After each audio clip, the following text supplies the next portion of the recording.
आणि आता बातमी आहे धुळ्यातून प्रलंबित मागण्यांसाठी ग्रामसेवक आणि संगणक परिचालक 3 दिवसांच्या संपावर आहेत। ग्रामपंचायतीचा कारभार त्यामुळे आता ठप्प झालेला आहे।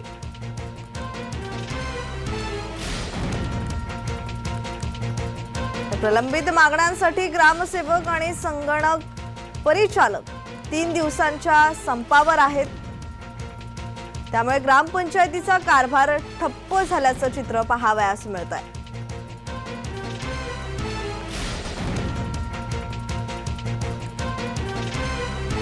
ज्यांच्या विविध उपसरपंच ग्रामपंचायत सदस्य तसेच ग्रामपंचायत ऑपरेटर सिपाई सर्वे कर्मचारी यांच्या विविध ज्या मागण्या आहेत या सरकारने लवकरात लवकर मान्य करावी, अन्यथा सरकारने मान्य नाही केलं तर याच्या पुढचं आंदोलन मुंबई ते मंत्रालयावर धडकणार आहे।